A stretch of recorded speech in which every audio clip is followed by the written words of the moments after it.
sa prime jeunesse, la Terre est un enfer des premiers âges. Bombardée par des milliards d'astéroïdes et de comètes.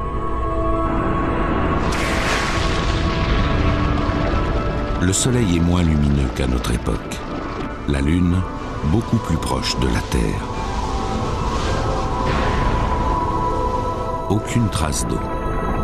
De sa surface brûlée par les rayons ultraviolets, des éruptions volcaniques libèrent des gaz nocifs dans l'atmosphère primitive.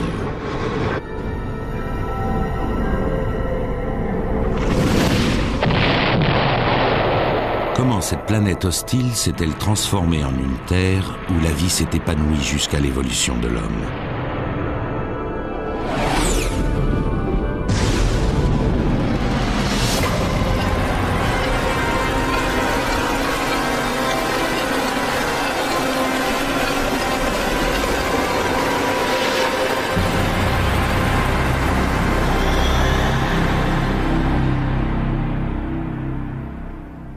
Notre Terre est âgée de plus de 4,5 milliards d'années.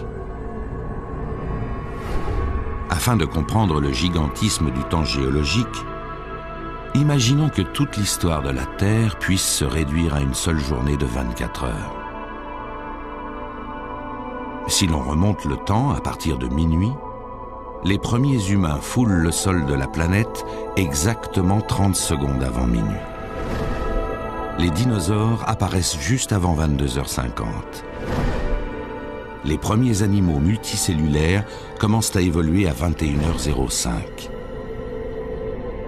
Avant eux, seuls existent des organismes vivants unicellulaires dont les premiers spécimens apparaissent un peu avant 4h du matin. Ce film traite de la première heure du jour où une série de phénomènes extraordinaires a transformé une planète violente et hostile en ce monde qui nous est aujourd'hui familier.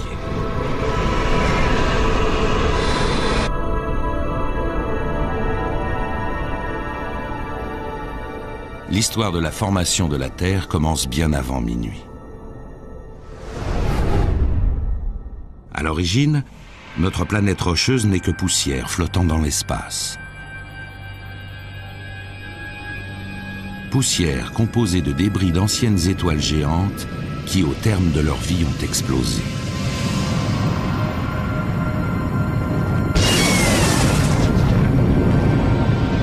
C'est de ces supernovae que proviennent tous les éléments que nous connaissons actuellement. Le fer, le carbone, ainsi que l'or et des substances radioactives comme l'uranium.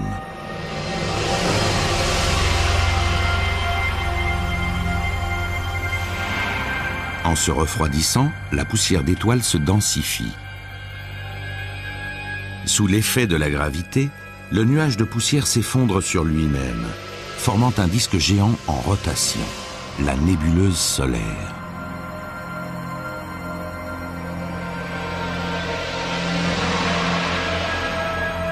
En son centre naît une étoile, notre Soleil.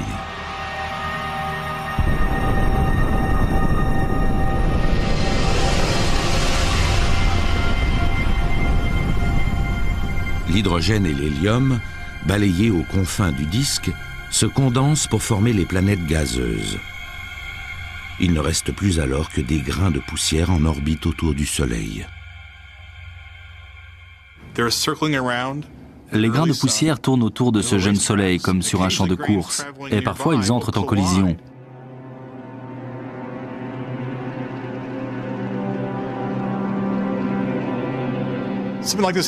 C'est comme chez vous. Si vous regardez sous le lit, vous verrez que des petits grains de poussière s'amassent pour former un plus gros tas. C'est ce genre de phénomène qui se produit dans le système solaire.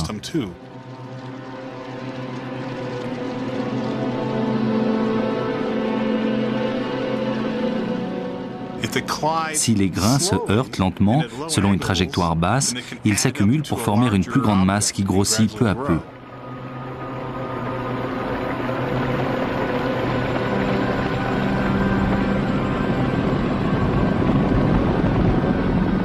Une fois la poussière devenue rocher, la violence des impacts dégage une chaleur intense.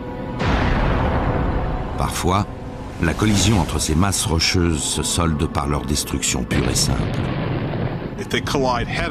Si les corps se heurtent de plein fouet, selon un angle aigu ou à toute vitesse, ils se désagrègent comme si l'on tirait une balle dans un mur.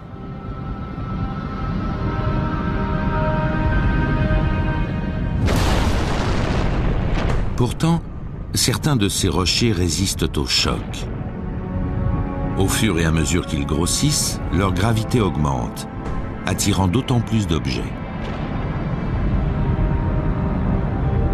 10 000 ans plus tard, ces corps planétaires appelés planétésimaux prennent une telle ampleur qu'ils deviennent des sphères rocheuses de 16 km de diamètre.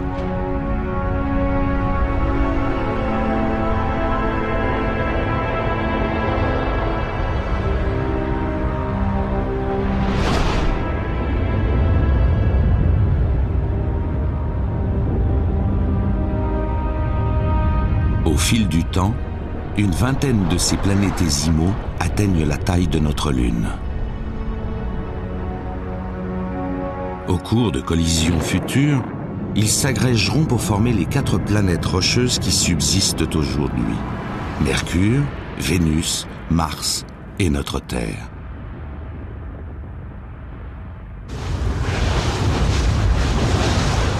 Il est minuit.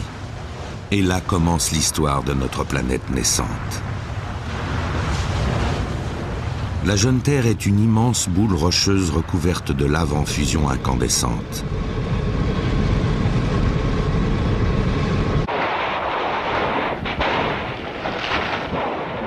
Il est pratiquement impossible aux scientifiques de déterminer la date exacte de la naissance de notre planète, car toutes les traces de la Terre primitive ont depuis longtemps disparu. Les seuls indices dont disposent les chercheurs se trouvent dans les autres corps célestes formés à la même période. Les astéroïdes, débris rocheux, vestiges de la formation du système solaire. Entre Mars et Jupiter, plus de 3 trillions de corps rocheux sont prisonniers de la ceinture d'astéroïdes. Certains d'entre eux sont aussi primitifs que les grains de poussière dont est issue la Terre.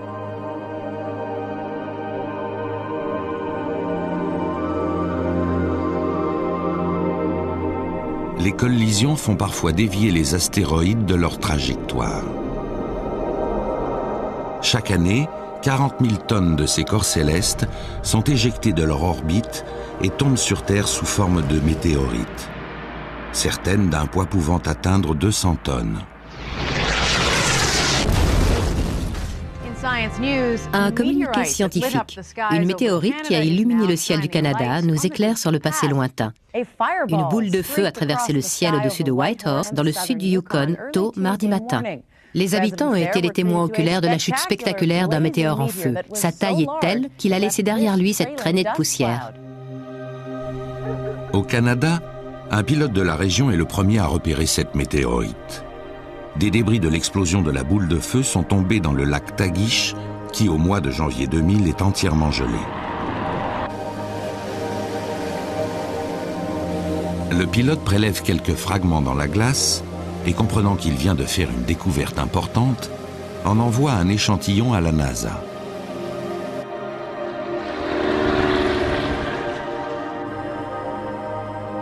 Michael Zolensky, expert en météorites à la NASA, reconnaît immédiatement une chondrite carbonée, météorite composée de la même poussière que celle qui a formé la Terre. La NASA réunit à la hâte une équipe de scientifiques. Leur mission, recueillir le plus possible de débris de la météorite. C'est une occasion rêvée. Les 3000 fragments de la météorite, disséminés dans le lac gelé, pourraient chacun receler des indices sur le commencement de la Terre. Les scientifiques espèrent que les fragments n'ont pas été contaminés et qu'ils présentent toujours les mêmes caractéristiques qu'à leur formation il y a 4,5 milliards d'années.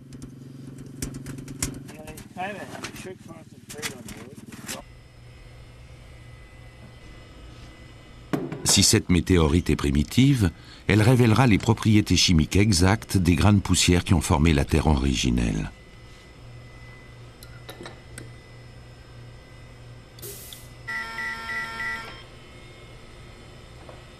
C'est avec un vif intérêt que Michael Zolensky analyse son premier fragment. Cette météorite est vraiment spéciale. Elle a la plus haute teneur en carbone et la plus forte concentration de grains interstellaires de toutes les météorites. Elle est aussi très riche en eau.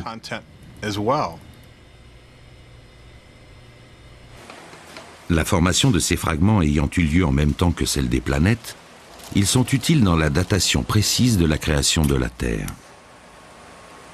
En effectuant une datation radiométrique, Michael Zolensky et ses confrères réussissent à déterminer la période de la formation de la Terre, il y a 4 milliards 550 millions d'années. Quand on fait la datation de météorites, on se rend compte que presque toutes ont le même âge, environ 4 milliards 550 millions d'années, à quelques dizaines ou centaines de millions d'années près. Nous considérons alors la date la plus ancienne comme l'âge initial du système solaire.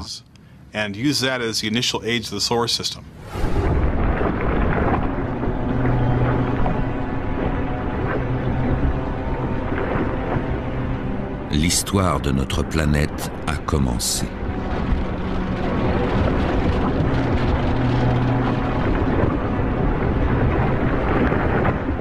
Dans notre journée de 24 heures, il est bientôt 0h08. La Terre est sur le point de vivre sa première grande catastrophe.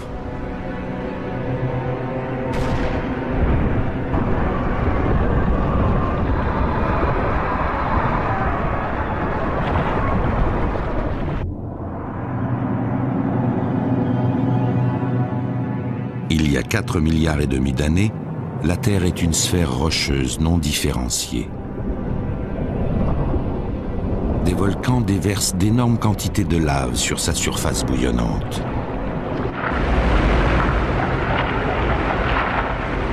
Notre planète, alors hostile, est sur le point de subir le premier d'une série d'événements qui vont la transformer d'une manière irréversible.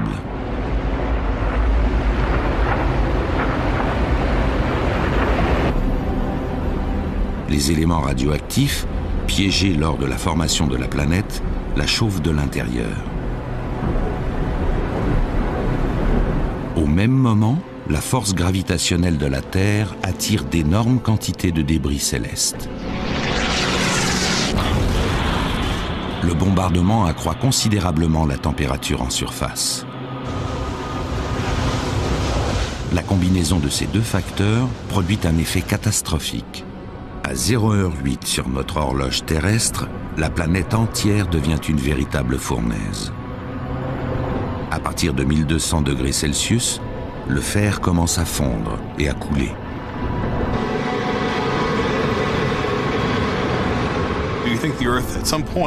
Nous pensons qu'à un moment donné, la Terre n'était qu'une gouttelette de magma en fusion flottant dans l'espace. Dans une masse entièrement fluide comme celle-ci, les éléments les plus denses, y compris le fer, plongent dans les profondeurs, tandis que les éléments plus légers, comme les corps riches en carbone et en eau, remontent à la surface et y flottent comme des algues sur un lac.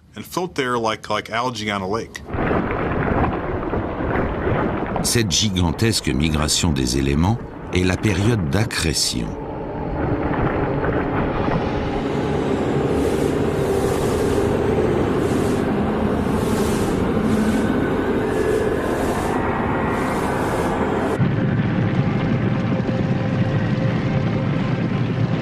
Le fer, qui s'accumule au cœur de la Terre, forme un noyau liquéfié d'une dimension égale aux 3/4 de la masse lunaire.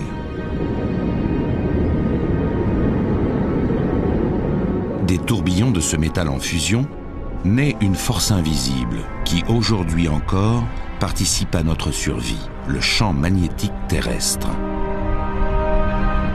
À l'intérieur du noyau fluide, une convection agissant comme une dynamo génère des courants électriques qui, à leur tour, transforment la Terre en un aimant géant doté de 2 pôles magnétiques, l'un au nord, l'autre au sud.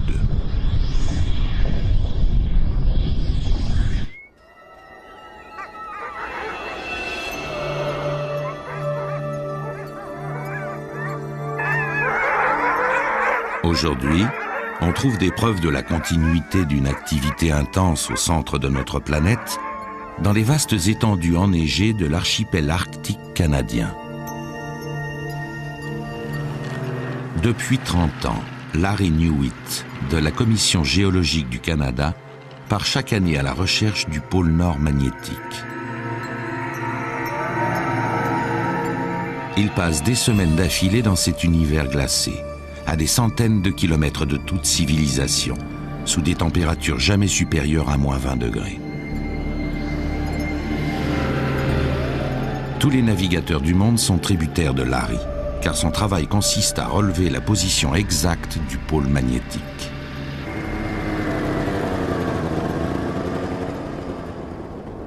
Au cours du XXe siècle, il a changé de position chaque année.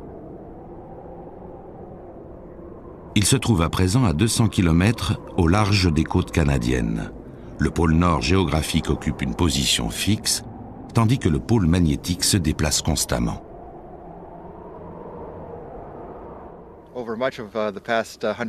Pendant une grande partie du siècle dernier, il s'est déplacé de 10 km par an. Mais depuis les années 70, il accélère le rythme à 40 km par an. Si cette progression se poursuit, il atteindra la Sibérie d'ici 40 à 50 ans. Mais c'est une extrapolation risquée. Nous ne savons pas où il se dirigera. La position changeante du pôle magnétique prouve qu'à l'intérieur du noyau terrestre métallique fluide, les courants de convection sont perpétuellement en mouvement. Sans ce noyau de métal liquide, la Terre primitive aurait été dépourvue d'atmosphère et la vie n'y serait jamais apparue. La raison en est simple, l'espace n'est pas viable. Il fourmille de particules chargées hautement dangereuses qui peuvent être 10 fois plus mortelles que les radiations d'une explosion nucléaire. Ces particules sont émises lors des grandes éruptions solaires. C'est le vent solaire. Ce flux dévastateur s'élance vers la Terre à la vitesse moyenne de 400 km/s, soit 1 400 000 km/h. Si ce vent devait toucher la surface de notre planète, il anéantirait l'atmosphère dans quelques milliers d'années. Mais le champ magnétique terrestre sert de bouclier protecteur qui dévie la trajectoire des particules solaires. Sans son noyau fluide, notre planète ne serait qu'une sphère rocheuse stérile, dépourvue ou presque d'atmosphère. C'est le sort tragique qui a frappé notre planète voisine, Mars. Il y a 4 milliards d'années, la planète rouge possédait aussi un noyau de fer liquéfié et un champ magnétique semblable au nôtre. Une atmosphère s'y était développée qui aurait pu accueillir la vie. Mais Mars, plus petit que la Terre, s'est refroidi plus rapidement et son noyau de fer s'est totalement solidifié. Une fois son champ magnétique disparu, son atmosphère a été balayée par le vent solaire. La surface de Mars est maintenant un désert stérile, brûlé par les radiations solaires.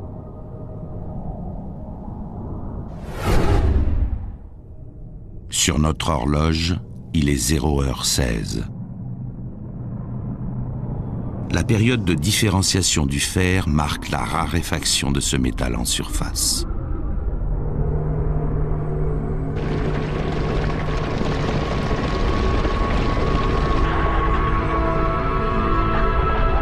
En se refroidissant, de vastes étendues se solidifient.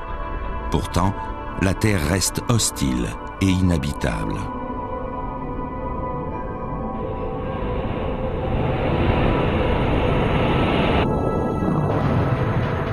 Des éruptions volcaniques incessantes projettent des gaz chauds dans l'atmosphère épaisse perturbée.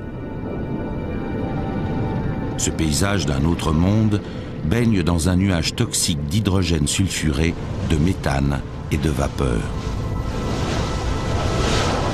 Ce milieu privé d'oxygène, sans couche d'ozone pour le protéger des rayons ultraviolets mortels, n'aurait jamais été propice à la vie humaine. Le décor est planté pour le prochain traumatisme dans l'histoire de la jeune planète.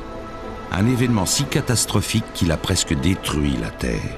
En revanche, il donnera naissance à la Lune.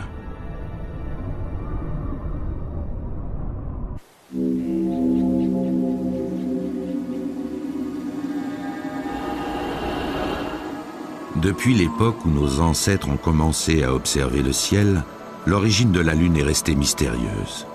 Mais dans les années 1970, le planétologue Bill Hartmann avance la théorie scientifique la plus révolutionnaire de notre temps.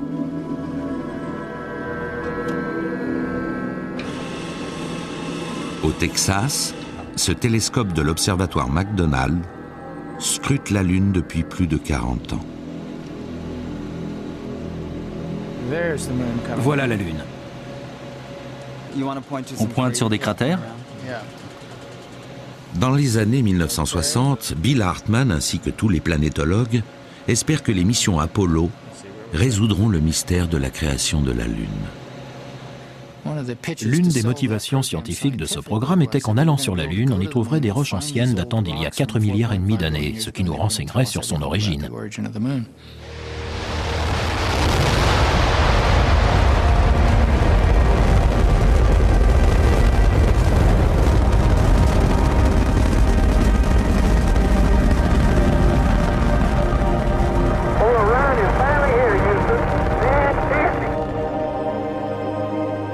La mission des astronautes d'Apollo est de prélever des échantillons de roches sur les vieilles hauteurs de la Lune.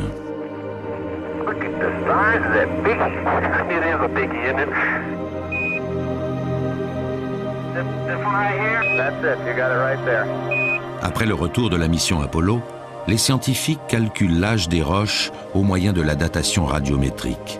Les résultats sont surprenants. La Lune est plus jeune que la Terre.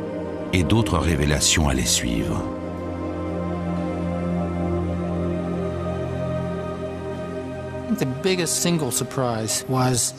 Nous avons constaté que les échantillons prélevés sur la Lune avaient la même composition chimique que les éléments terrestres, mais qu'ils étaient différents de tout ce qui existe dans le système solaire.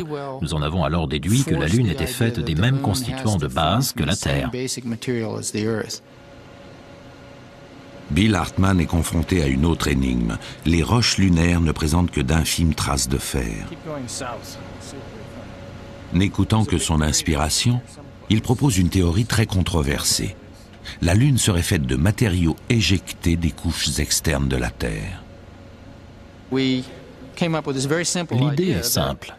On a supposé que pendant la formation de la Terre, un autre grand corps céleste voisin, situé à la même distance du Soleil et composé des mêmes éléments que notre planète, a encore grossi avant d'entrer en collision avec la Terre. L'idée est révolutionnaire. Elle suggère que 50 000 ans après la formation de la Terre, un planétésimal flottait encore en liberté dans l'espace. Cette énorme masse rocheuse, d'une taille approchant celle de Mars, suivait une trajectoire qui allait rencontrer celle de la Terre.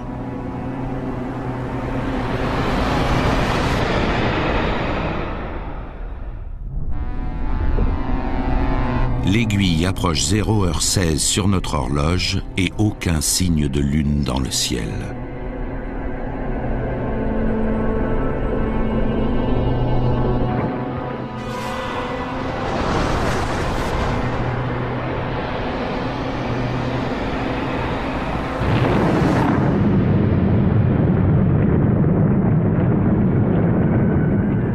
La chaleur dégagée par l'impact fait fondre et le planétésimal et les couches extérieures de la Terre.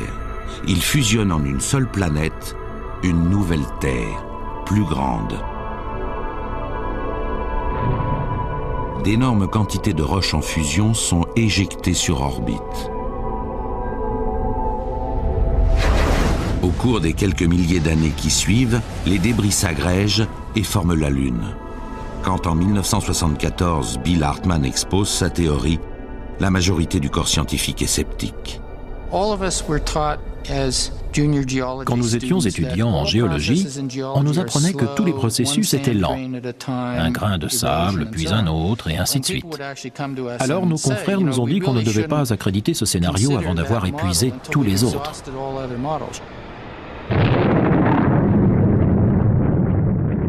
Bill Hartmann devra attendre 10 ans avant que sa théorie ne soit prise au sérieux. Des centaines de simulations sur ordinateur prouvent en fin de compte que la Lune pourrait être formée d'un agrégat de débris terrestres éjectés dans l'espace. Aujourd'hui, la théorie de Bill Hartmann est acceptée comme la plus plausible. Il est 0h16 et la Lune vient de naître. Elle est plus proche de la Terre et semble 15 fois plus grande que maintenant.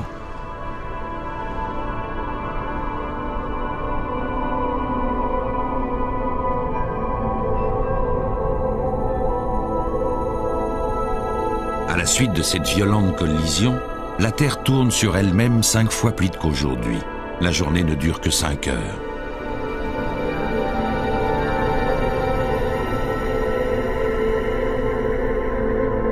La proximité de la Lune exerce une énorme force d'attraction à la surface de la Terre. À chaque passage de la Lune, le sol terrestre enfle, puis retombe avec une amplitude pouvant atteindre 60 mètres. Ce mouvement de la croûte terrestre ralentit la vitesse de rotation de la Terre. Pour compenser ce phénomène, la Lune s'éloigne de plus en plus de notre planète. Depuis, son éloignement va croissant.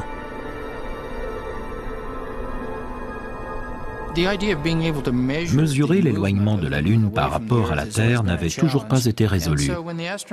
Alors, quand des astronautes sont allés sur la Lune, ils y ont installé un énorme rétroréflecteur capable de renvoyer un rayon laser vers sa source.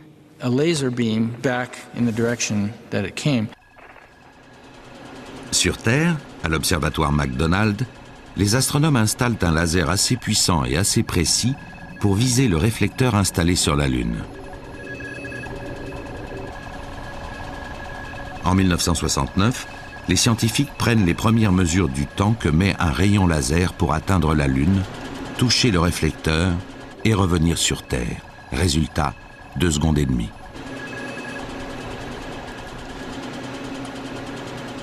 Les mesures obtenues au moyen du laser confirment que la Lune, actuellement à presque 400 000 km de la Terre, s'éloigne d'elle chaque année d'environ 6 cm.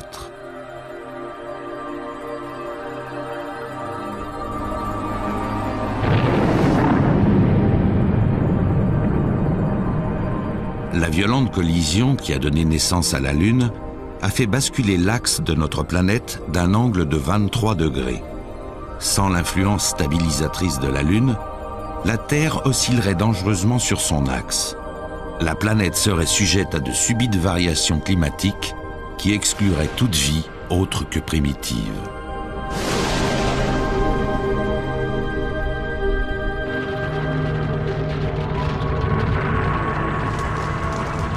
Les scientifiques ont toujours pensé que notre planète s'était refroidie pendant des milliards d'années, avant qu'une croûte épaisse ne se forme et que l'eau ne coule à sa surface.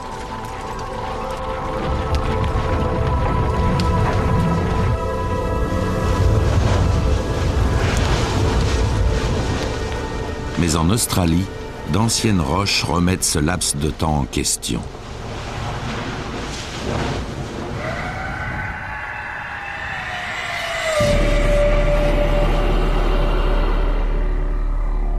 Dans l'ouest de l'Australie, ces rochers sont parmi les plus vieux qui existent sur Terre.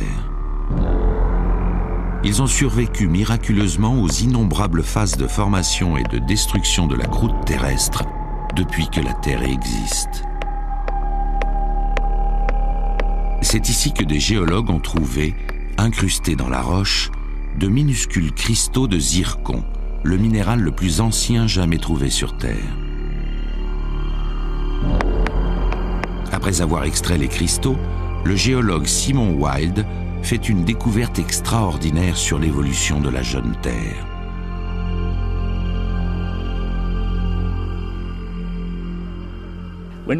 Si l'on étudie la composition chimique en détail, on s'aperçoit que ces cristaux se sont formés dans la croûte terrestre continentale. C'est la première fois que l'on a pu remonter dans l'histoire de la Terre jusqu'à 4 milliards 400 millions d'années. La découverte de Simon suggère que la Terre s'est rapidement remise du traumatisme de la formation de la Lune. L'âge des zircons indique que la planète s'est refroidie et que sa croûte s'est formée à 0h48 sur notre horloge. Ces cristaux minuscules sont les derniers vestiges des premières heures de la vie de la Terre.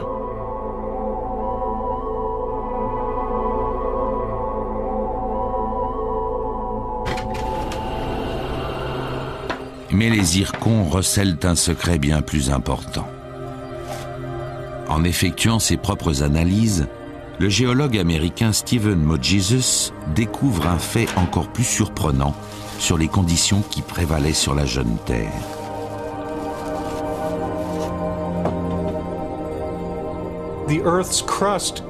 La croûte terrestre se présente comme un tapis dans une vieille maison. Pendant des centaines d'années, le tapis s'use sous les pas des gens jusqu'à ce qu'il n'en reste que la trame. Le processus géologique fonctionne d'une façon similaire. Les seuls vestiges de cette période reculée sont ces minuscules minéraux qui se trouvent dans les collines de Jack Hills, dans l'ouest de l'Australie.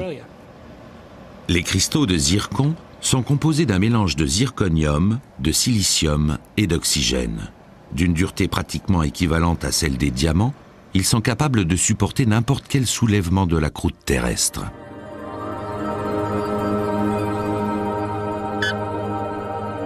En janvier 2001, Stephen Mogesus déclare avoir fait une découverte révolutionnaire. Les plus vieux cristaux de zircon contiendraient un type d'oxygène connu sous le nom d'oxygène 18. La présence d'oxygène 18 ne s'explique que si les cristaux se sont formés dans un environnement essentiellement aquatique. Par le passé, les géologues pensaient que l'eau était apparue en abondance sur Terre environ 1 milliard d'années après la formation de notre planète. L'oxygène 18 indique que la présence d'eau sur la surface de la Terre est antérieure, 200 millions d'années après sa formation. Il n'est que 0h50 sur notre horloge. La croûte terrestre s'est suffisamment refroidie pour que la condensation de l'eau forme des lacs, voire des océans, comme le pense Stephen Mogesus. On peut imaginer que 200 millions d'années après la formation de la Terre, le paysage était fait d'îles et de petits continents baignés par un océan primitif dans lequel se sont formés les zircons. L'eau est l'élément vital à l'origine de la vie. Sans elle, aucun organisme vivant ne peut exister. Mais un mystère subsiste. D'où provient l'immense masse liquide des océans?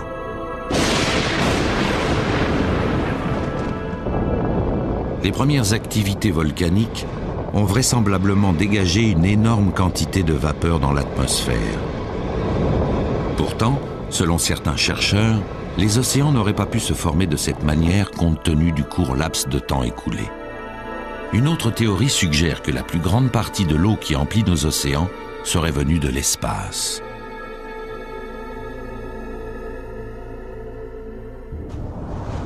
Dans l'histoire condensée de notre Terre, il est près de 1h du matin.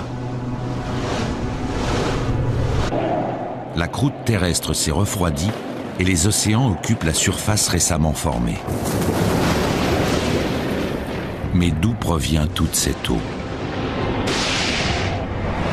L'une des sources pourrait être les comètes.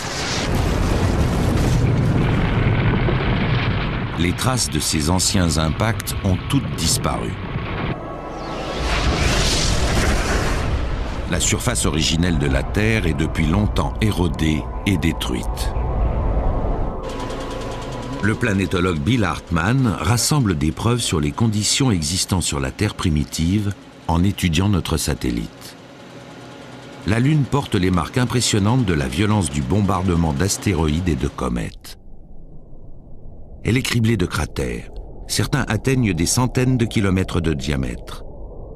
Pendant les 600 premiers millions d'années après sa formation, sa surface est bombardée par d'énormes débris. Selon les planétologues, la Lune a reçu plus d'1 million d'impacts majeurs. À cause de sa taille supérieure et sa force de gravité, la Terre aurait subi un plus grand nombre de chocs, jusqu'à 14 millions.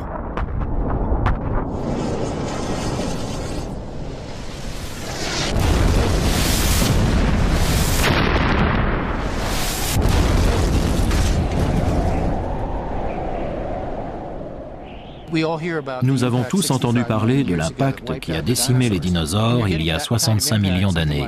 Ce genre de choc se produisait environ une fois par mois quand la Terre était jeune. Et cette pluie de débris émanant de la formation du système solaire s'est poursuivie pendant plusieurs centaines de millions d'années.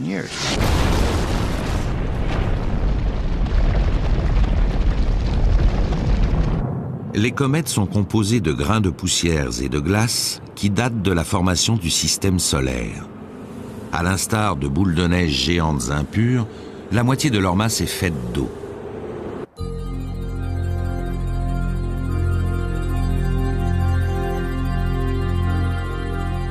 Michael Meuma, l'un des experts en comètes de la NASA, pense que l'eau de nos océans pourrait venir des comètes.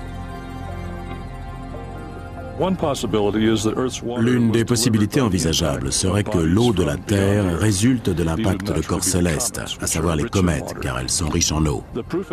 Pour en avoir la preuve, il faut analyser la composition de l'eau cométaire et la comparer à celle de l'eau des océans.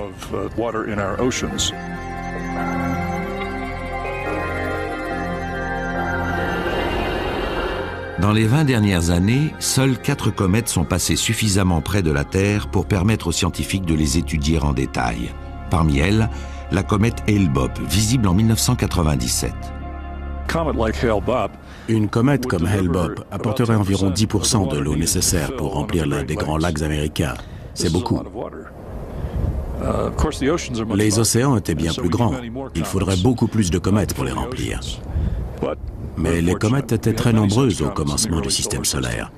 Nous avons toutes les raisons de penser que la présence d'eau sur la Terre primitive est d'origine cométaire.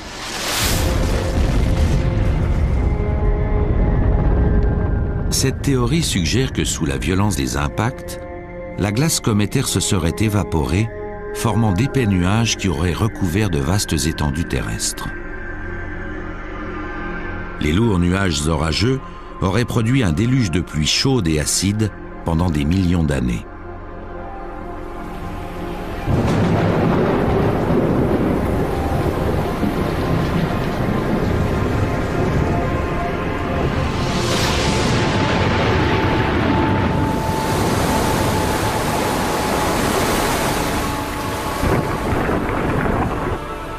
L'eau aurait tout d'abord formé les lacs et les rivières, jusqu'à ce qu'elle soit suffisamment abondante pour recouvrir la quasi-totalité du globe.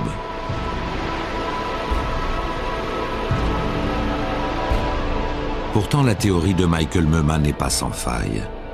Nos océans contiennent un mélange d'eau, H2O, et une petite quantité d'une eau moins ordinaire, HDO, connue sous le nom d'eau deutérée ou eau lourde. Or, le rapport de ces deux éléments contenus dans les comètes analysées jusqu'ici ne correspond pas à celui de nos océans. Les glaces des comètes contiennent 2 fois plus de deutérium que l'eau de nos océans. Si l'eau des océans provenait des comètes, ça ne ferait pas l'affaire. Elles n'ont pas les propriétés requises. Pourtant, Michael Meuma n'abandonne pas la partie. Il n'a peut-être pas étudié le type de comète adéquate. Jusqu'ici, ses analyses portaient sur les comètes originaires des confins de la nébuleuse solaire.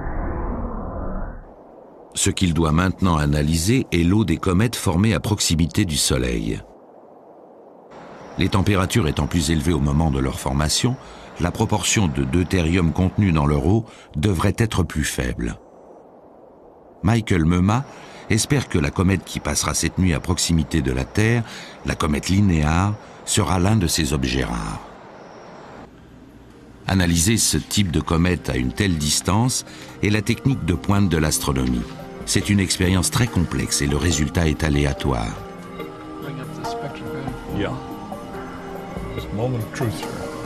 C'est le moment de vérité.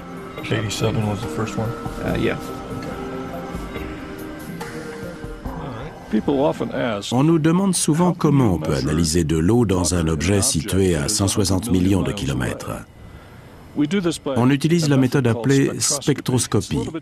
C'est comme si l'on prenait des empreintes digitales. Aucune raie des doigts n'est identique à une autre. C'est la même chose avec la lumière émise par une molécule donnée. Elle se traduit par des longueurs d'onde différentes.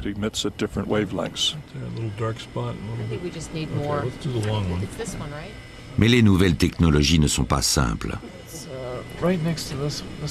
Les spectrographes indiquent que la comète Linear contient une grande quantité d'eau, mais elle est moins brillante que prévu, et l'équipe éprouve des difficultés à obtenir des données cruciales sur l'eau lourde. Ce n'est pas aussi clair que nous l'avions espéré. C'est décevant. Les comètes sont inconstantes et imprévisibles. Elles sont comme des chats. Les deux ont une queue et ils agissent à leur guise.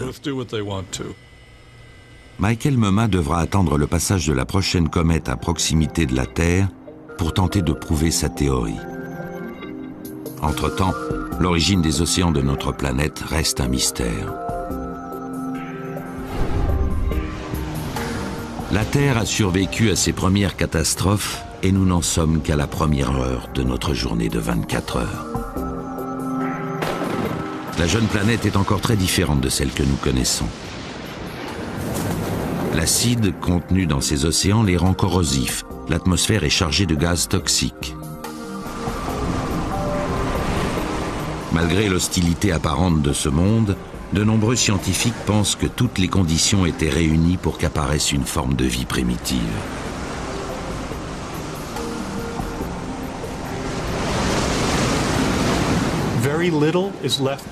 Il reste très peu de traces des premiers âges de la Terre. Mais les rares vestiges lèvent le voile sur une planète bien plus complexe que nous l'avions imaginé. La variété des roches, la présence d'eau liquide sont les signes précurseurs d'une vie possible sur une telle planète. Le décor est planté pour le prochain chapitre de l'histoire de la Terre, l'origine de la vie.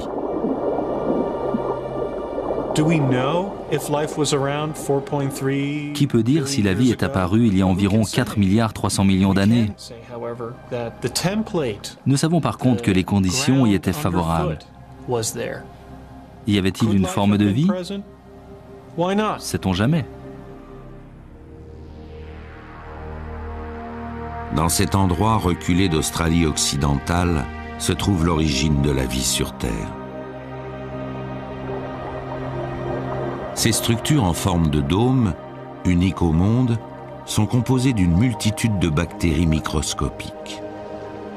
Ce sont les restes vivants d'organismes dépositaires de la vie sur notre planète depuis des milliards d'années.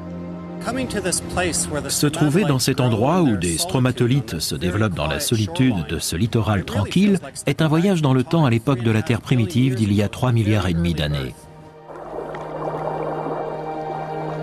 L'une des grandes découvertes de notre temps est celle des stromatolites fossiles qui vivaient il y a des milliards d'années.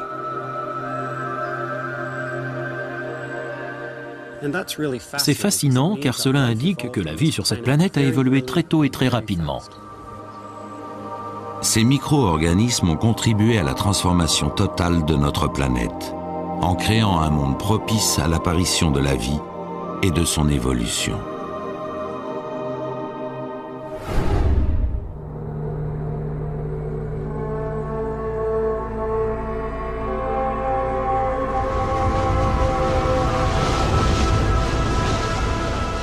La Terre primitive est hostile. Les conditions extrêmes de l'environnement impropres à l'émergence de la vie.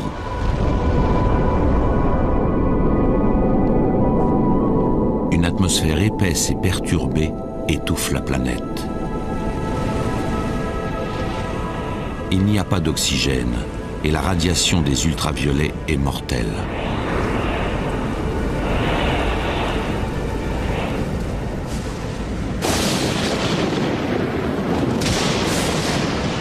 Le jeune soleil n'est pas aussi puissant qu'aujourd'hui. Sa faible lumière perce avec peine l'atmosphère toxique.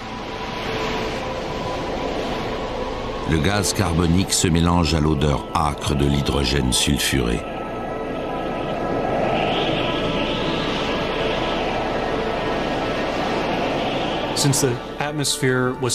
L'atmosphère épaisse, chargée en gaz carbonique, donnait à la Terre une teinte rougeâtre. Le ciel bleu que nous connaissons n'existait pas. Les océans devaient avoir une couleur vert-olive plutôt que bleutée.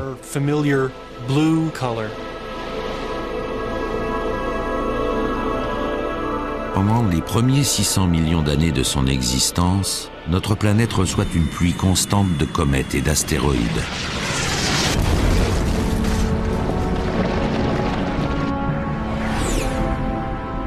Un bombardement météoritique.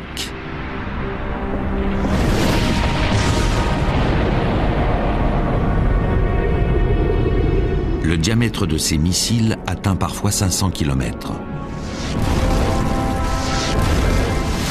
Sous le cataclysme créé par les impacts, la croûte terrestre se liquéfie. Les océans se vaporisent.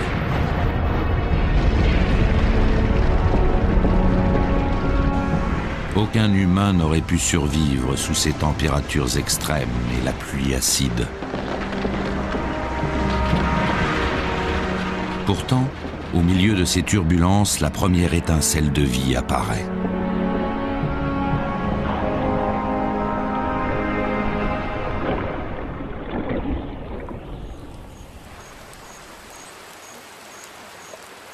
Des milliards d'années plus tard, voici la vie sur Terre. Une incroyable diversité de la faune et de la flore. Pourtant, en des lieux reculés de notre planète, des formes de vie simples subsistent dans des conditions aussi extrêmes que sur la Terre primitive.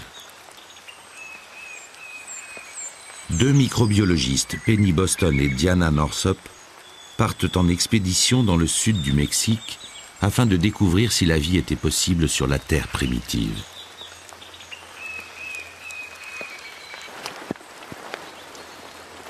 Enfouie dans les profondeurs de cette forêt tropicale se trouve une grotte, Cueva de Vilaluz.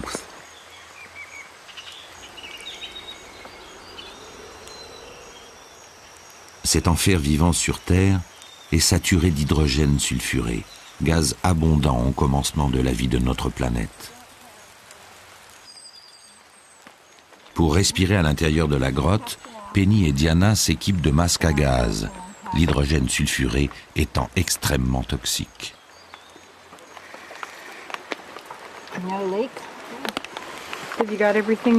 Tu as tout ce qu'il te faut? Les êtres humains ne peuvent survivre longtemps dans une atmosphère remplie d'hydrogène sulfuré. On ne le sent pas. Il rend inconscient et la mort arrive très vite. Les deux biologistes sont ici pour découvrir quelles formes de vie sont capables de survivre dans la grotte. L'exploration est dangereuse.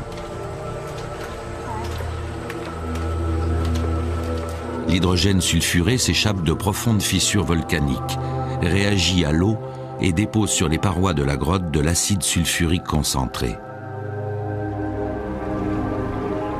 Penny découvre qu'en dépit des conditions extrêmes, une vie primitive se développe.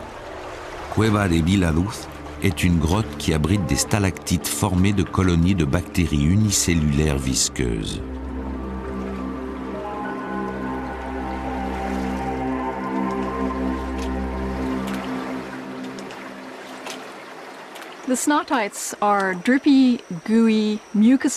Ce sont des formations glaireuses et filantes qui ressemblent à des stalactites et qui ont la texture de sécrétions nasales. Nous pensons que la substance gluante sert à protéger ces stalactites de l'extrême acidité ambiante, car les gouttes qui glissent sur elles sont aussi corrosives que l'acide d'une batterie. C'est impressionnant, mais pourtant ces bactéries sont florissantes de santé. Les bactéries sont les organismes les plus primitifs et les plus communs de la Terre. Elles se comportent comme les plantes et les animaux. Elles se développent, s'adaptent à leur environnement et se reproduisent. La cellule bactérienne est dépourvue de noyau, mais elle possède une molécule d'ADN, le code de la vie. Elle se reproduit par simple division, chacune se partageant en deux cellules identiques.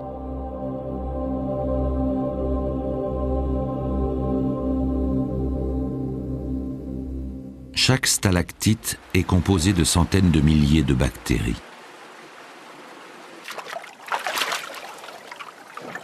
Dans les eaux souterraines, Penny découvre un tapis de bactéries qu'elle surnomme « boule de flegme ».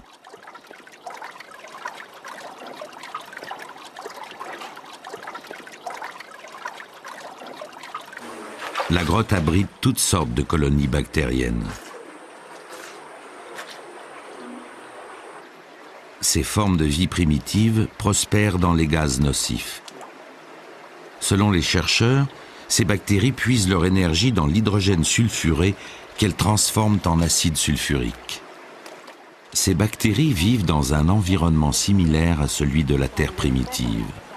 Elles pourraient être les descendantes de la première forme de vie apparue sur la planète.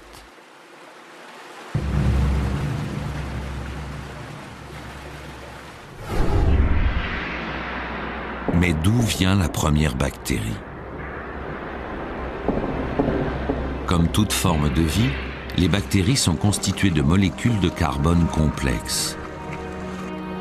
Sur la Terre primitive, des molécules de carbone inanimées se sont mises à se reproduire à l'identique, comme par miracle. Qu'est-ce qui les a incitées à produire des répliques d'elles-mêmes et à évoluer en cellules vivantes? C'est peut-être le plus grand mystère de toute la science.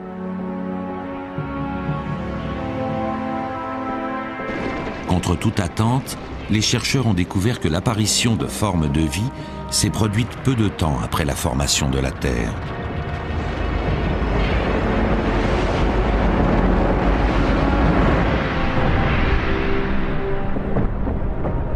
Dès sa naissance, la Terre est bombardée par des astéroïdes géants et des comètes.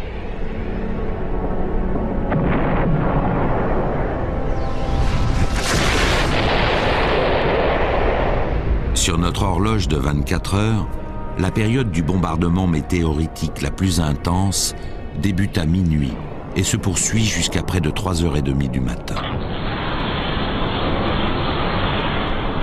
Jusqu'à récemment, les chercheurs pensaient que la vie était apparue des centaines de millions d'années après la fin de ces attaques massives.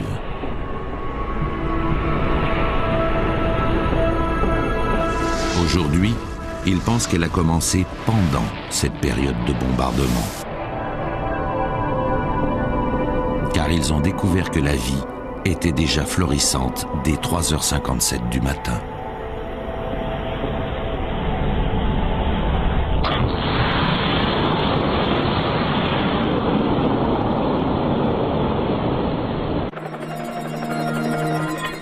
Les preuves de l'émergence précoce de formes de vie sont fournies par l'équipe de géologues qui étudie les plus anciennes roches de la planète dans les régions reculées du nord-ouest du Groenland. Stephen Moe-Jesus recherche des traces révélatrices de la plus ancienne forme de vie sur Terre. La géologie du Groenland est unique. Elle recèle les traces de certains des phénomènes les plus anciens de la planète. On estime que les roches elles-mêmes ont entre 3,7 milliards et 3,9 milliards d'années. Dans ces roches qui ont été soumises à d'énormes bouleversements, les fossiles ont probablement été détruits. Aussi, Stephen recherche-t-il des traces de vie beaucoup plus complexes.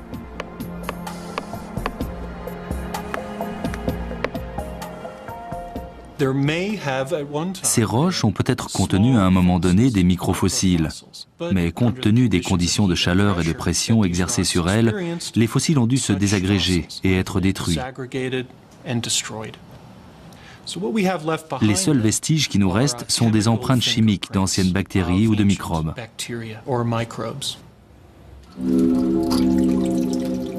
À l'aide d'une microsonde à faisceau d'électrons très puissante, Stephen Moe-Jesus découvre que les roches du Groenland ont une teneur en carbone 12 plus forte qu'il ne le pensait. Ceci indique que la vie existait déjà à l'époque où ces roches se sont déposées, il y a plus de 3,8 milliards d'années. C'est la plus ancienne trace de vie jamais découverte. Nous avons été surpris de trouver des traces de vie anciennes dans ces roches. Nous ne savions pas s'il y en aurait, car même si le décor est installé, ça ne signifie pas que les acteurs sont là. Ces échantillons sont la première preuve directe de la présence d'une biosphère sur notre planète.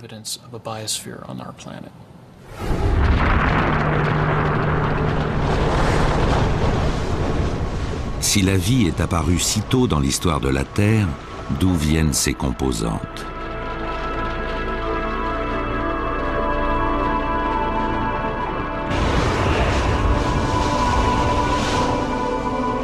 Peu après sa formation, notre planète entre en collision avec un corps géant.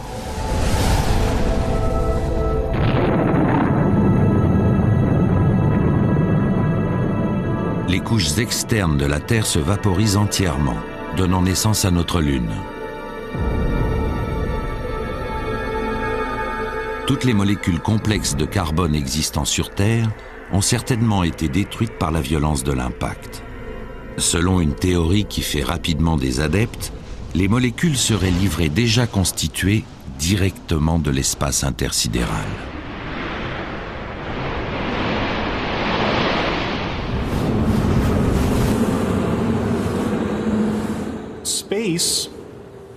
L'espace n'est pas très éloigné. Il n'est qu'à environ 20 km dans cette direction. C'est à proximité et l'espace est vaste.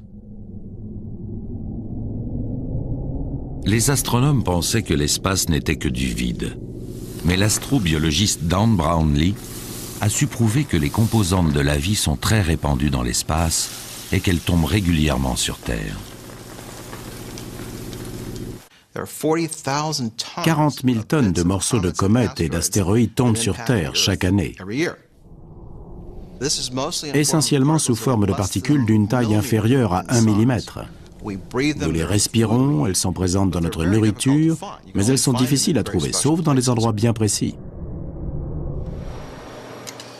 Pour disposer d'échantillons purs, il est primordial de capturer les particules avant qu'elles ne traversent l'atmosphère, qui les contaminerait.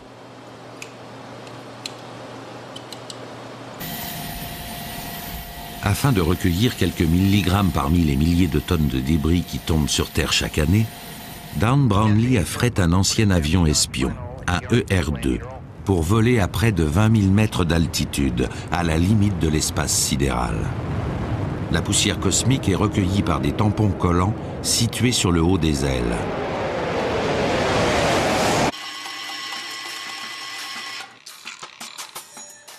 Sur Terre, les confrères de Don Brownlee coupent les particules en lamelles très fines avant d'en faire l'analyse chimique. Chaque particule a une épaisseur inférieure au dixième de celle d'un cheveu. Don découvre que ces particules sont riches en molécules de carbone. L'examen au microscope électronique dévoile toute une gamme de minéraux, de carbone et de matière organique, âgés de 4 milliards 550 millions d'années, que nous tenons pour les composantes de la vie. Des quantités astronomiques de débris datant de la création du système solaire flottent encore dans l'espace. La plupart d'entre eux sous la forme de morceaux de rochers en orbite dans la ceinture d'astéroïdes.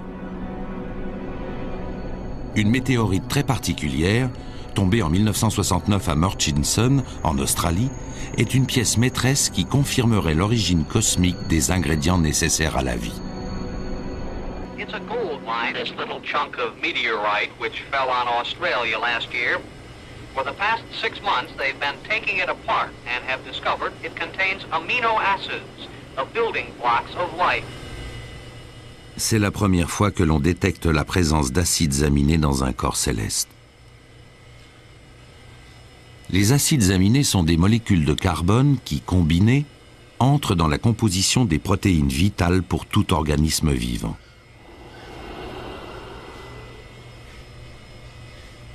Depuis 20 ans, Michael Zolensky de la NASA fait des recherches sur la météorite de Murchison.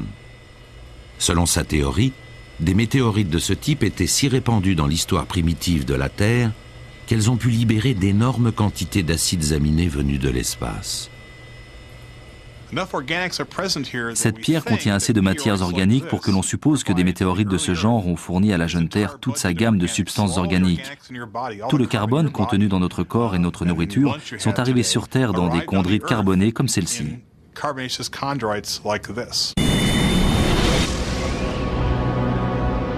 Les météorites contiennent plus de 70 variétés d'acides aminés, parmi lesquels 8 sont les composants fondamentaux des protéines des cellules vivantes.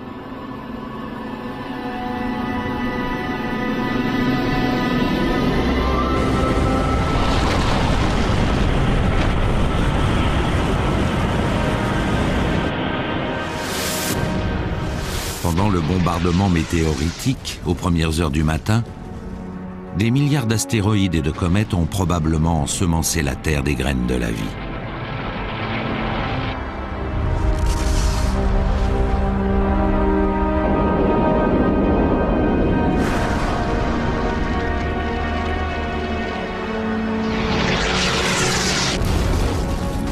Les comètes ont sans doute libéré de plus grandes quantités d'acides aminés que les météorites.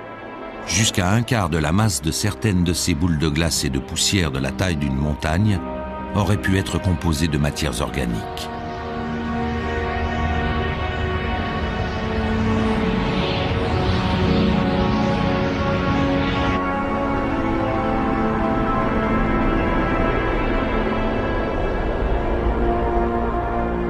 Mais quand une comète géante tombe sur Terre, ces composés de carbone sont-ils assez résistants pour supporter la violence du choc?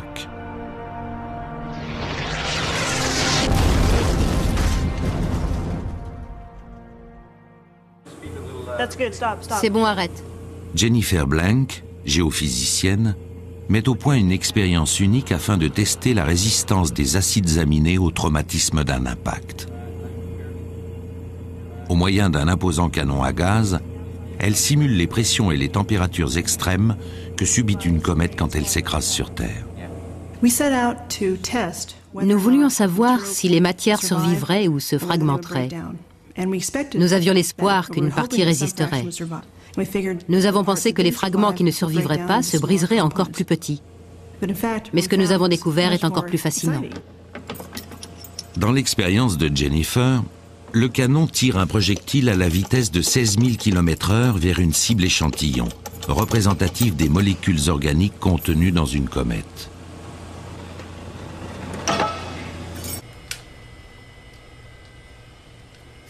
L'échantillon est une solution de 5 acides aminés différents, parmi lesquels du glycocol et de la proline, éléments présents dans toute cellule vivante.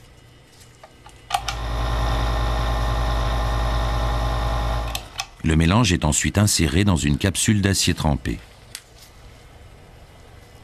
L'impact créé par le canon enverra une onde de choc dans la capsule, simulant ainsi les températures et les pressions extrêmes d'un impact cométaire.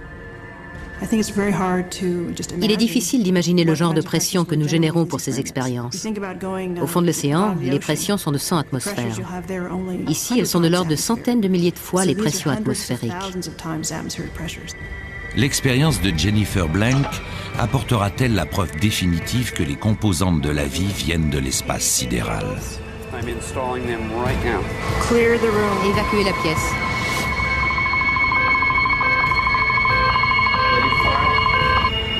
Vas-y. 3, 2, 1.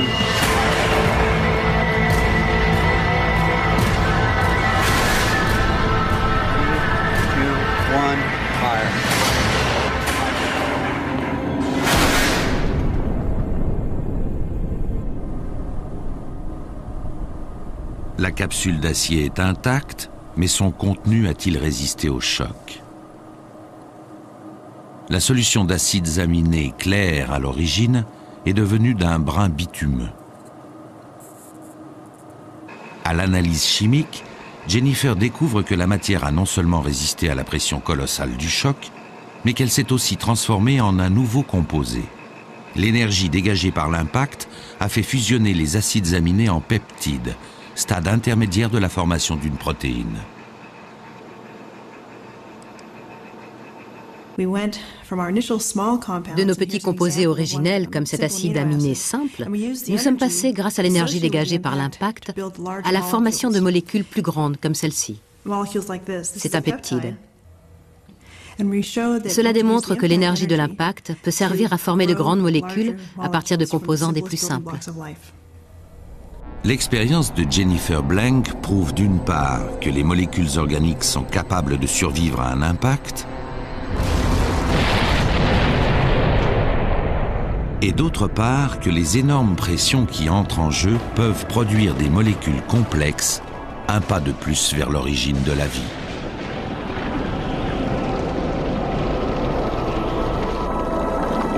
Pourtant, la façon dont ces molécules de carbone ont donné la vie et à quel endroit reste un mystère. Certains chercheurs suggèrent que ces molécules de carbone primitives se sont infiltrées dans des fissures de la croûte terrestre et que c'est là, dans les profondeurs, à l'abri des radiations solaires mortelles, que le miracle de la vie s'est produit.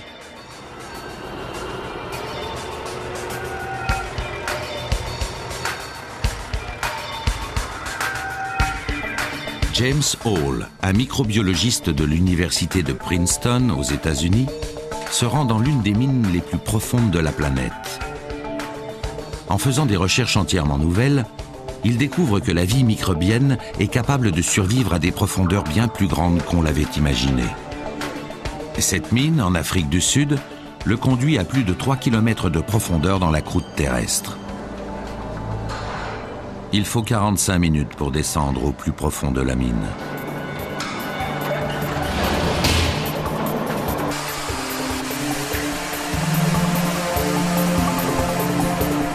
En bas, toute forme de vie est confrontée à des conditions extrêmes. La température de la roche est de 50 degrés Celsius. La pression de l'air est le double de celle de la surface.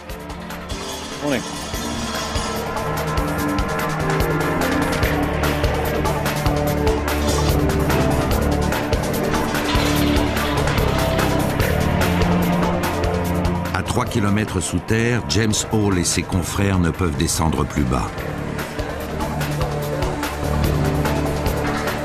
Ici, toute vie microbienne se développe sans la lumière du soleil. La seule source de nourriture est un régime à base de molécules issues de la roche environnante. On a observé que des micro-organismes sont capables de tirer leur énergie de ces molécules et de vivre sans l'aide de la photosynthèse. Si nous réussissons à prouver que cette règle s'applique ici, ce serait très intéressant, car ceci ajouterait de la crédibilité à la théorie selon laquelle la vie aurait pu trouver ses origines dans les profondeurs du sous-sol.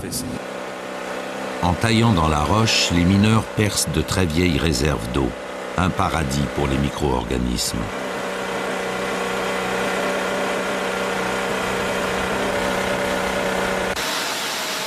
Les techniques de datation de la radioactivité établissent que cette eau est âgée de 200 millions d'années. Pourtant, elle regorge de bactéries. Nous ne savons pas comment des organismes sont capables de vivre dans ces environnements extrêmes. Les substances nutritives sont rares. Ils ne peuvent les utiliser et les transformer à l'infini pour survivre. Pourtant, ils le font. La question est comment ?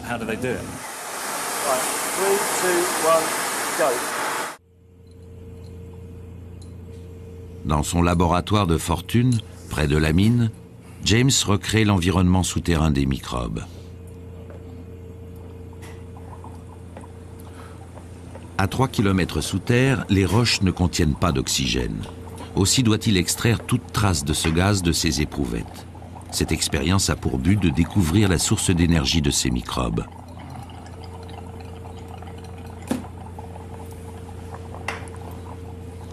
Après avoir stérilisé les éprouvettes et les avoir entreposées sous une tente privée d'oxygène, James Hall mélange les bactéries à divers produits chimiques. Dans les profondeurs de la Terre, on trouve du méthane, de l'éthane et du propane à profusion. Pour vous et moi, ce n'est pas un régime appétissant, mais ces organismes semblent s'accommoder de cette nourriture gazeuse pour survivre. Leur stock de nourriture est si limité que les bactéries n'en retirent que l'énergie suffisante pour se diviser et se reproduire une fois tous les 1000 ans. Depuis l'apparition de la vie, l'ADN de ces microbes n'a dû s'altérer que très peu. Si on peut les isoler et étudier leur ADN, ce serait peut-être un retour dans le passé qui remonterait jusqu'à leur origine. La recherche de James Hall n'en est qu'à ses balbutiements. Pourtant, cette expérience unique démontre que la vie aurait pu apparaître dans les profondeurs de la croûte terrestre.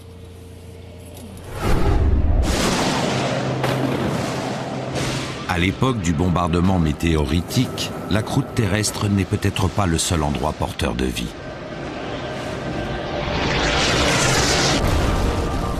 Les profondeurs de l'océan étaient-elles un milieu favorable ?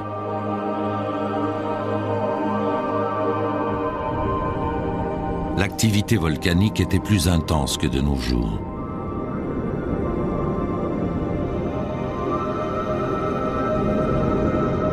Des substances chimiques sorties des entrailles de la Terre se déversaient-elles dans les océans? Dans les années 1970, des océanographes découvrent des cheminées volcaniques dans le fond de la mer. Ils sont surpris de découvrir une vie microbienne primitive florissante, en dépit des températures excédant 100 degrés, des éruptions acides et d'une absence totale de lumière du soleil.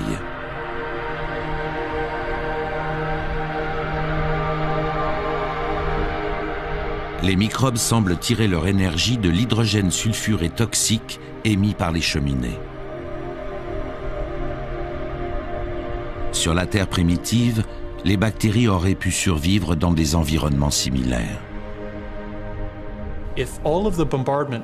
Si les bombardements n'affectaient que la surface de la Terre, les organismes vivants devaient se trouver dans ce genre de communauté hydrothermale rassemblée autour des cheminées, où l'eau, les substances nutritives, la chaleur et la nourriture se présentent sous la forme d'énergie chimique. Nous avons découvert que des organismes recueillis à notre époque dans ces environnements ont des propriétés génétiques semblables aux premiers organismes qui devaient exister sur Terre.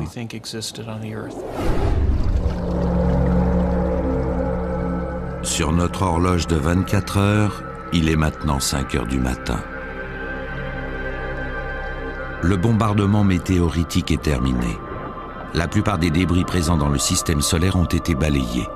Les impacts sur la Terre se font moins violents. La vie microbienne peut enfin sortir de ses cachettes protectrices. Elle commence à fleurir en surface, profitant de la puissance d'une nouvelle source d'énergie, le Soleil.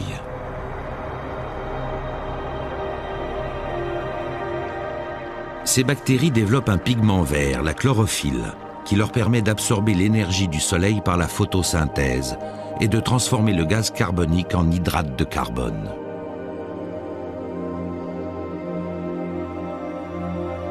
La Terre se refroidissant, cette nouvelle génération de cellules se répand dans tous les océans. D'immenses colonies de dépôts verts envahissent le monde.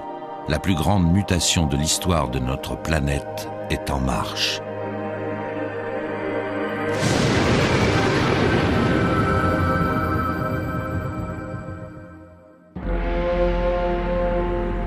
Sur notre horloge, il est maintenant 5h45 du matin. La Terre est guérie des chocs du bombardement météoritique et une vie microbienne primitive colonise rapidement les jeunes océans.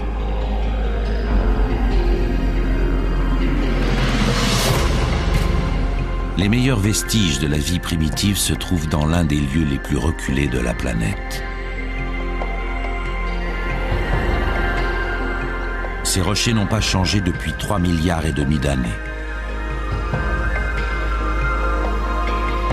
Ici, il est encore possible de fouler la surface de la planète primitive. Parmi ces rochers se cache dans un lieu secret l'une des plus grandes découvertes géologiques de tous les temps. Ce sont les plus vieux fossiles du monde, environ 3,5 milliards d'années. Ils sont composés de stromatolites et sur cet escarpement, il existe deux types de structures formées par ces créatures. Nous avons d'un côté ce tapis noir à la texture plissée et de l'autre des dômes plus grands qui composent ces larges structures. La seule explication à leur formation est la croissance microbienne. Ces stromatolites fossilisés sont constitués d'anciennes colonies de bactéries.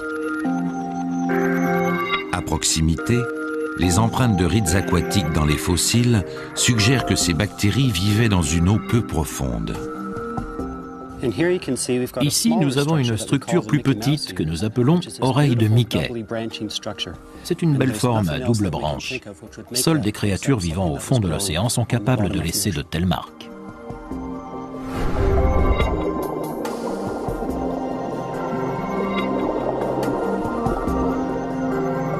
À 800 km de leurs vestiges fossilisés, on trouve encore aujourd'hui les mêmes organismes vivants.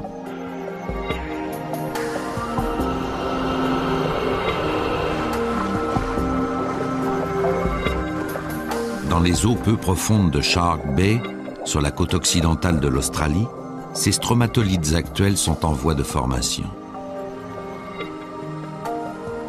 C'est un paradis pour ces structures.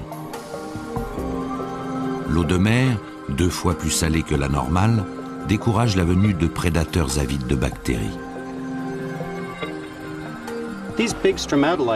Ces grands stromatolites ont une base essentiellement rocheuse. La seule partie vivante est une fine couche en surface. Elle est composée de bactéries microscopiques d'une couleur bleu-vert appelées cyanobactéries. Ces cyanobactéries, ainsi nommées d'après la couleur de leurs cellules, puisent leur énergie du soleil, grâce à leur activité photosynthétique. Elles sécrètent une sorte de gélatine pour se protéger des rayons ultraviolets.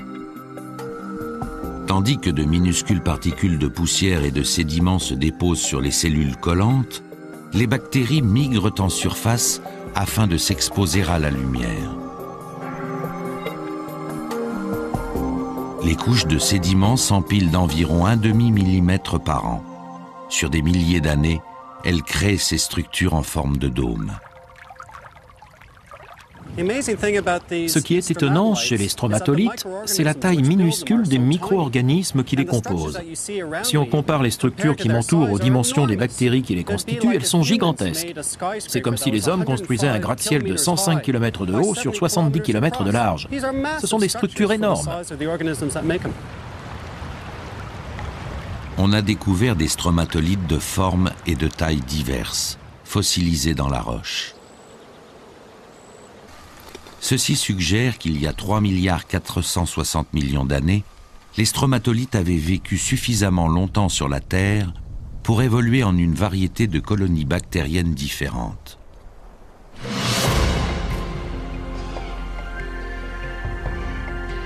Il n'est que 5h45 du matin et la transformation la plus significative de notre planète est sur le point de débuter. Les stromatolites se répandent sur toute la planète. Ils puisent leur énergie en absorbant la lumière du soleil et le gaz carbonique contenu dans l'atmosphère. Ce faisant, ils libèrent un gaz qui allait changer la planète entière, l'oxygène.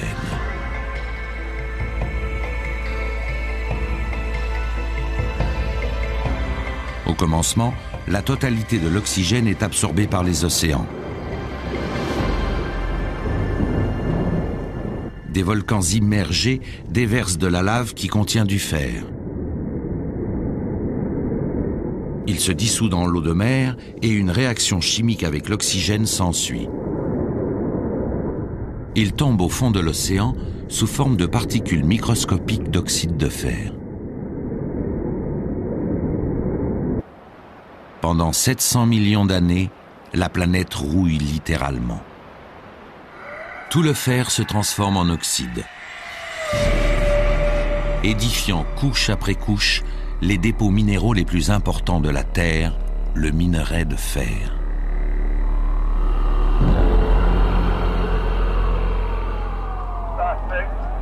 Voici l'une des plus grandes exploitations de minerai de fer au monde. À l'origine, le fer s'était déposé au fond d'un ancien océan.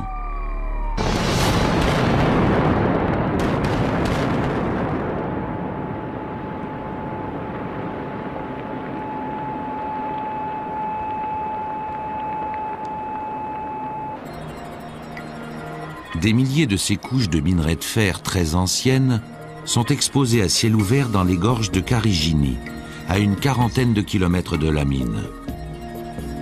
Comme la température de l'eau varie selon les saisons, le volume d'oxygène produit par les cyanobactéries fait de même. Diverses quantités d'oxyde de fer se déposent à différentes périodes de l'année, créant ainsi des couches distinctes dans la roche.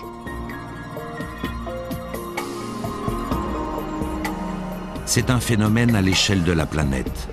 De grandes quantités de minerais de fer se sont déposés de la même façon sur la Terre entière. Sur notre horloge, il est 13 heures. Il aura fallu 7 heures pour que tout le fer sorte des océans.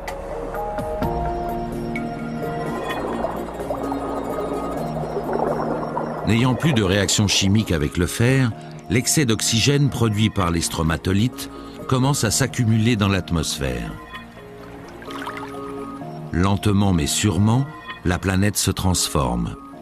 Dans les 8 heures qui suivent sur notre horloge, la teneur en oxygène produit par les microbes atteint presque son seuil actuel, 21%. Il est 21 heures.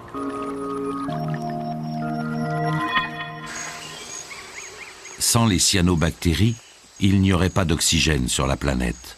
La Terre serait encore enveloppée de gaz toxiques. Il n'y aurait ni plantes, ni animaux, et l'homme n'aurait jamais vu le jour. L'oxygène sert aussi à protéger la vie contre les rayons ultraviolets mortels du Soleil. Les molécules d'oxygène commencent à se libérer dans la haute atmosphère. Ainsi naît la couche d'ozone. L'une des incroyables propriétés de la couche d'ozone est qu'elle fait écran, comme une crème solaire sur la peau. Elle filtre les radiations nocives. Protégée par la couche d'ozone, la vie peut enfin évoluer en organismes beaucoup plus complexes. L'évolution de toutes les autres formes de vie sur notre planète ne représente que les 3 dernières heures de notre journée de 24 heures. Le premier organisme multicellulaire émerge à 21h06. Le premier poisson à 21h22. Les insectes à 21h40. Les reptiles à 22h20. À 22h50, les dinosaures foulent le sol de la planète. Les premiers primates apparaissent à 23h40. Et dans les 30 dernières secondes, c'est au tour de l'homme.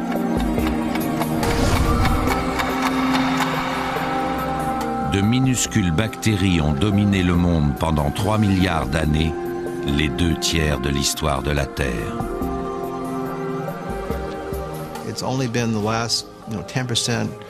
Ce n'est qu'à l'avènement de la vie sur la planète, dans les derniers 10% de l'histoire de la Terre, que nous sommes capables de voir la vie de nos propres yeux. Avant, elle était principalement invisible. La quantité d'oxygène produite par ces petites créatures pendant 1 milliard ou 2 milliards d'années a été suffisante pour changer l'atmosphère de la planète.